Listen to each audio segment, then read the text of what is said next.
Hello दोस्तों, आज हम आपको वेल फ्लेक्स्ड आर्म्स की डिलीवरी के बारे में बताएंगे। वेल फ्लेक्स्ड मतलब अच्छी तरह से मुड़ी हुई। पिछली क्लास में हमने देखा बेबी को ब्रिस्ट प्रेजेंटेशन है और बेबी की हम डिलीवरी करवा रहे हैं, तो उसमें हिप्स के बाद हमने बेबी की अम्लाइकस तक बेबी अपने आप डिलीवर्ड हो गया है। अब उसमें हमें एक असिस्टेंट की ज़रूरत होती है, क्योंकि जो ब्रिज प्रेजेंटेशन होता है वो माल प्रेजेंटेशन होता है और इसमें हम एक असिस्टेंस रखते हैं अपने साथ में। तो इसके बाद में हम जो वेल फ्लेक्स्ड आर्म्स की डिलीवरी में सबसे फर्स्ट हम करेंगे, जो बेबी होता है बेबी के हिप्स को पकड़ेंगे, दोनों हाथों से बेबी के हिप्स को पकड़ेंगे और जो हमारी जो फिंगर्स होगी वो इलियक क्रिस्ट की ओर होगी, इलियक क्रिस्ट के ऊपर होगी। और उसके बाद हम जो बेबी होता है उसको फीमेल्स के सेक्रम की ओर झुकाएंगे। जो बेबी होता है उसको फीमेल्स की सेक्रम की ओर झुकाएंगे। परिणाम स्वरूप हम देखेंगे कि क्या होगा, anterior scapula is visible, arms should be noted. मतलब जो बेबी का एंटीरियर स्केपुला एंड जो आर्म्स है वो डिलीवर्ड हो जाएगी। ठीक है, इसको हम डायग्राम के थ्रू समझेंगे। देखिएगा, ये डायग्राम में आपको दिख रहा है जो बेबी है उसके हिप को पकड़ते हुए उसके हम एंटीरियर आर्म्स की डिलीवरी करवा रहे हैं, इस टाइप से नीचे की ओर एंटीरियर आर्म्स की डिलीवरी।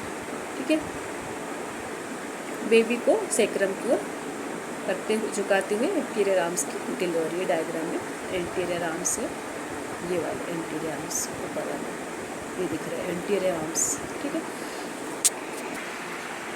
नेक्स्ट हम देखेंगे, अब बेबी के एंटीरियर आर्म्स की डिलीवरी हो चुकी है। अगले कंधे की डिलीवरी के बाद हम जो बेबी है उसके बटक्स को फीमेल के एब्डोमेन की ओर ऊपर की ओर घुमाएंगे।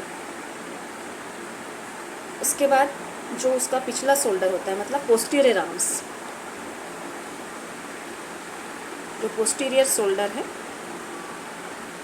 एवं उसके जो आर्म्स है वो पेरिनियम की ओर निकल जाएंगे। सेकेंड स्टेप हम करेंगे।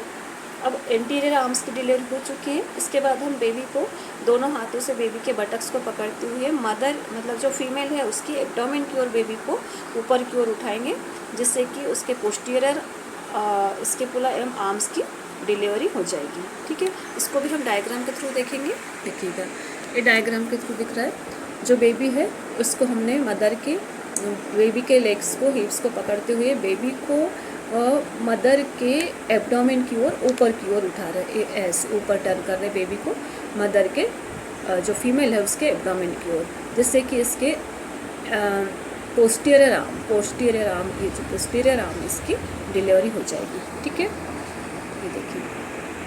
ओके, इसके बाद हम थर्ड देखेंगे, सिर की डिलीवरी। अब हमने देखा बेबी के एंटीरियर एंड पोस्टीरियर आर्म्स की डिलीवरी हो गई। इसके बाद आती है delivery of the head.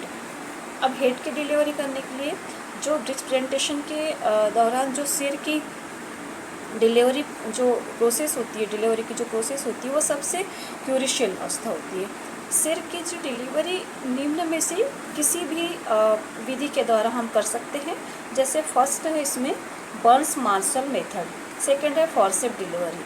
First है बर्न मार्शल मेथड और सेकंड है फोर्सेप डिलीवरी, मतलब हेड की डिलीवरी करवाने के लिए। तो फर्स्ट हम देखेंगे Burns Marshall method. Burns Marshall method में क्या होता है, बेबी को जो कंधे की डिलीवरी के बाद बेबी को मतलब शिशु को अपने ही वजन पर लटकाने दिया जाता है, जिससे कि पेल्विस की निचली सतह पर उसका हेड आ जाता है। ठीक है, मतलब बर्न्स मार्शल मेथड में बेबी को जो आर्म्स की डिलीवरी के बाद बेबी को उसके अपने ही वजन के ऊपर लटका दिया जाता है, जिससे कि जो बेबी का हेड होता है वो पेल्विस की निचली सतह पर आ जाता है। इसको हम डायग्राम के थ्रू देखेंगे। ये देखिएगा, ये दिख रहा है, ये बेबी है, ये बेबी विजिबल हो रहा है और ये जो बेबी को वो अपने उसके बेबी के खुद के ही पेट के ऊपर उसको लटका हुआ है, लटकने दिया गया है और इस प्रकार से बेबी लटका हुआ होता है, तो इसका जो बेबी का हेड होता है वो पेल्विस की तरफ नीचे की तरफ आ जाता है। तो इसको हम बर्न्स मार्शल मेथड कहते हैं, इस मेथड को। ठीक है, अब इसके बाद हम देखेंगे नेक्स्ट, जब अब एंटीरियर प्यूबिस असिस्टेंट जो होता है उसको प्यूबिस के ऊपर से नीचे की ओर, मतलब सुप्रा प्यूबिस के ऊपर से नीचे की ओर, मतलब डाउनवर्ड एंड बैकवर्ड दबाने के लिए कहा जाता है। ठीक है, ताकि सिर की स्थिति जो अधिक फ्लेक्स हो जाए। ठीक है, जो हमारा असिस्टेंट है उसको मदर की प्यूबिस के ऊपर डाउनवर्ड और बैकवर्ड दबाने के लिए, प्रेशर देने के लिए कहा जाता है, जिससे कि जो बेबी का हेड होता है वो वेल फ्लेक्स, मतलब फ्लेक्स्ड हो जाता है, अच्छे से फ्लेक्स्ड हो जाता है। ठीक है, अब हम थर्ड देखेंगे, जो शिशु होता है, शिशु के अपने वजन पर लटकने के कारण धीरे धीरे गर्दन सब ऑक्सीपिटल, उसका जो एरिया होता है वो दिखाई देने लगता है। बेबी, अभी हमने जो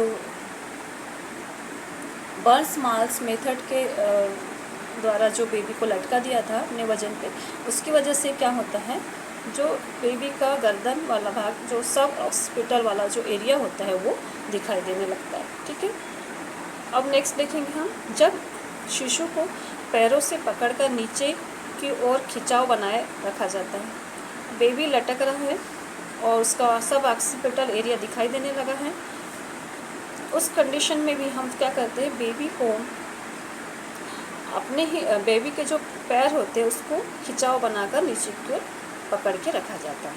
ठीक है, अब इसके बाद नेक्स्ट हम देखेंगे, जब सिम्फिसिस प्यूबिस के नीचे ऑक्सीपिट दिखाई देने लगा, मतलब बेबी लटका हुआ है, दोनों हाथों से खिंचाव बना हुआ है, तब क्या होता है, जो सिम्फिसिस प्यूबिस के ऊपर हेड हमको दिखाई देने लगे, तो दोनों पाँव को उसके 180 डिग्री एंगल की ओर गोलाई से ऊपर की ओर लाया जाता है। ठीक है, बेबी लटका हुआ है, उसको 180 डिग्री एंगल से ऊपर की ओर लाया जाता है। इस दौरान खिंचाव भी लगातार बना हुआ रहता है। समझ में आया? जैसे कि मान लो बेबी के दोनों बर्न्स मार्शल मेथड के थ्रू हमने बेबी को अपने वजन पर लटका दिया है, और लटकने से जिसका जो बेबी का सब ऑक्सीपिटल एरिया वो दिखाई देने लगता है, और लगातार हम बेबी के पैरों को नीचे पकड़ के खिंचाव बना के रखे हुए हैं, जिससे क्या होता है, बेबी बना के रखे हुए, उसके बाद हम बेबी को उसके पैरों को पकड़ते हुए 180 डिग्री गोलाई से ऊपर की ओर घुमाएंगे। ठीक है, अब नेक्स्ट हम देखेंगे, इस प्रकार शिशु के फेस एवं ब्रो बाहर निकल जाएंगे। इस प्रकार घुमाने से बेबी के जो फेस है और उसका ब्रो होता है वो बाहर निकल जाता है। अब धड़ को डिप्रेस कर ऑक्सीपिट एवं वर्टेक्स की डिलीवरी भी कर दी जाती है। अब बेबी का फेस और ब्रो दिखाई देने लगा, अब बेबी को डिप्रेस कर करके फिर से उसको ऑक्सीपिट एवं वर्टेक्स की डिलीवरी भी हम करा देते हैं। ठीक है, इसको हम डायग्राम के थ्रू देखेंगे। ये देखिए, ये जो बेबी है उसको 180 डिग्री एंगल पे घुमाते हुए उसको तो नीचे की ओर डिलीवर करवाएंगे, जिससे कि उसका बेबी बाहर की ओर निकल जाएगा। ठीक है, delivery of the after coming head bye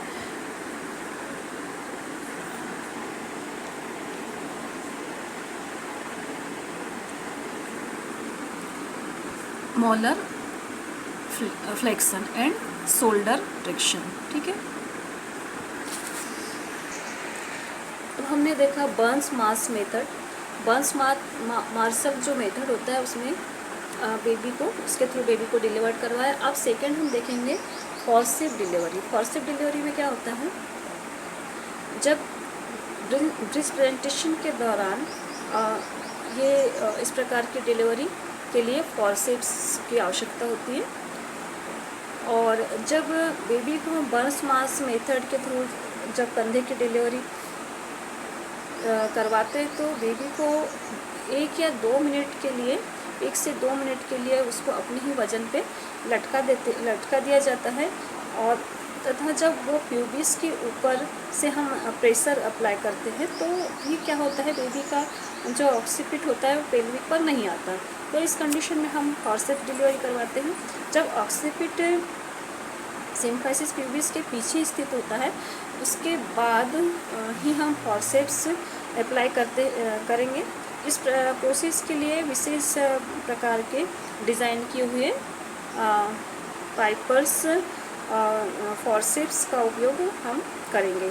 ठीक है, तो फॉर्सेप्स को जो अंदर इंसर्ट करने के लिए जो हमें असिस्टेंट होता है वो बेबी के दोनों टांगों को महिला के ऊपर की ओर उठाता है।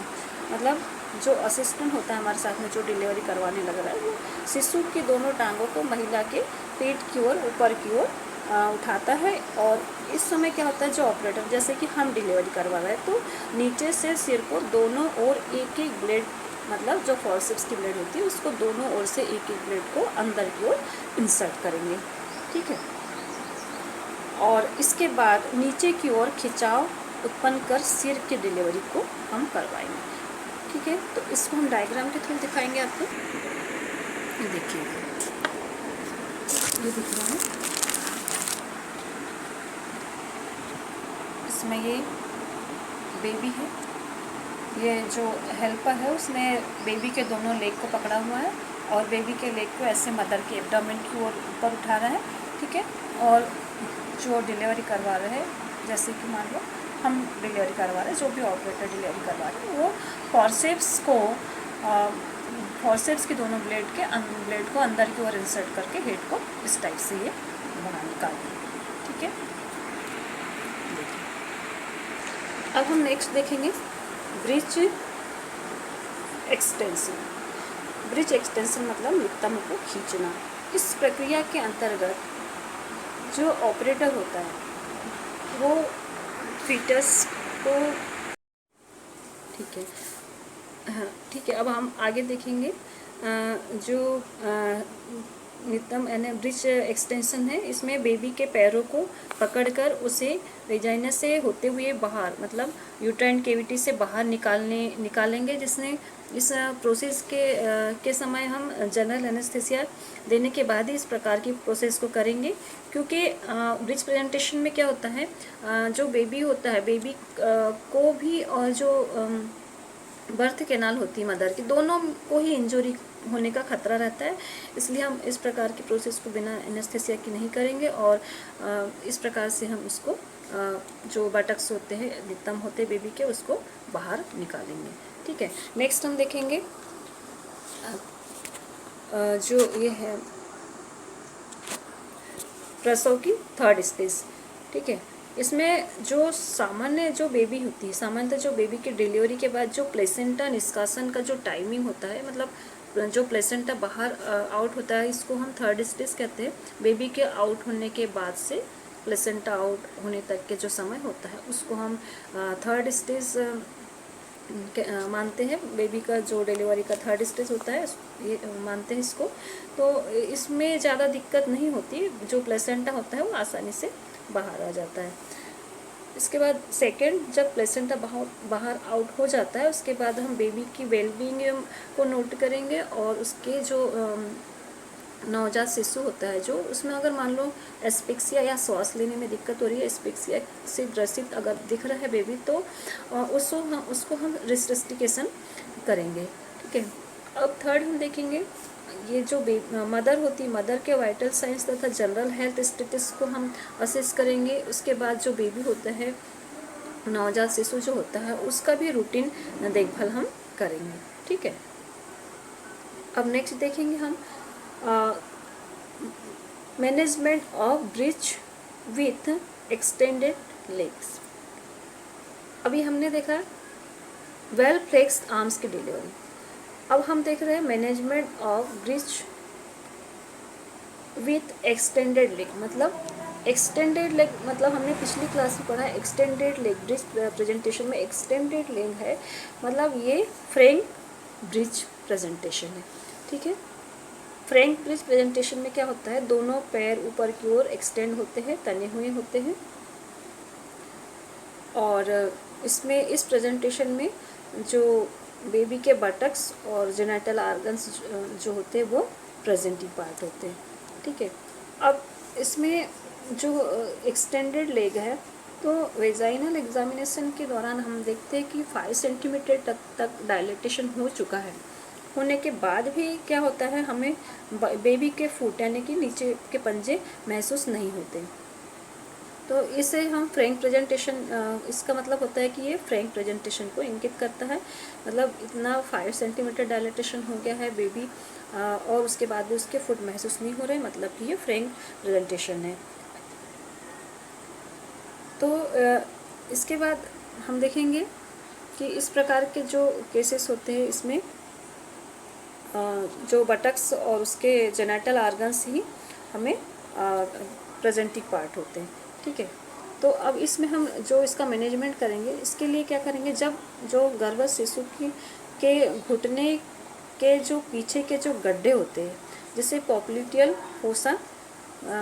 फोसा कहते हैं, ये क्या होता है, वल्वल आउटलेट से होकर दिखाई देने लगे। जब उसका बेबी का जो घुटने के पीछे वाले भाग जो होते हैं, जिससे पॉप्लिटियल फोसा कहते हैं, वो मदर के आउटलेट वल्वल आउटलेट से होकर बाहर दिखाई देने लगे, तो अधिक पास वाली टांग को जांघ के पास 2 अंगुली, मतलब थाई के पास 2 अंगुली प्रविष्ट करके, मतलब अंदर की ओर इंसर्ट करके फिंगर्स को पॉप्लिटियल फोसेस तक ले जाते हैं, और उसके बाद फिंगर टिप्स की सहायता से हम उसको क्या करते हैं, हल्का सा दबाव लगाकर घुटने का फ्लेक्शन किया जाता है, कर देते हैं। मतलब साइड से, थाई के साइड से किनारे जब पॉप्लिटियल फोसा हमें दिखाई देने लगता है, तो साइड से फिंगर्स को, हाथ को अंदर इंसर्ट करके फिंगर टिप्स की सहायता से क्या करते हैं, उसके घुटने को फ्लेक्शन किया जाता है। और साथ ही जांघ को, मतलब थाई को, जो बेबी की थाई होती है, उसको नीचे की ओर लाया जाता है, एब्डक्शन मतलब नीचे की ओर लाया जाता है। ऐसे करने से जो बेबी की टांग होती है वो टांग का जो निचला सिरा होता है वो मतलब वेजाइना के बाहर निकल आता है, ठीक है। तो ठीक इसी प्रोसेस को हम नेक्स्ट टांग के मतलब सेकंड लेग्स के डिलीवरी के लिए भी इसी प्रकार की प्रोसेस को हम करेंगे। पॉप्लिटियल फोसस दिखाई देने लगेगा वेजाइना से, तो हम अपने हाथ को साइड से फिंगर करके, साइड से इंसर्ट करके अपनी फिंगर टिप्स की सहायता से घुटने को जो होता है पहले फ्लेक्स करेंगे, उसके बाद उसके जो थाई होती है, मतलब जो उसके लेग्स होते हैं, उसको धीरे से बाहर निकाल, उसके टांग को जो धीरे से बाहर निकालने की कोशिश करेंगे, और इस प्रकार से दोनों टांगें उसकी बाहर निकल जाएगी, ठीक है। तो आई होप दोस्तों आप लोगों को समझ में आ गया होगा। अब नेक्स्ट क्लास में पढ़ेंगे आगे, तब थैंक यू।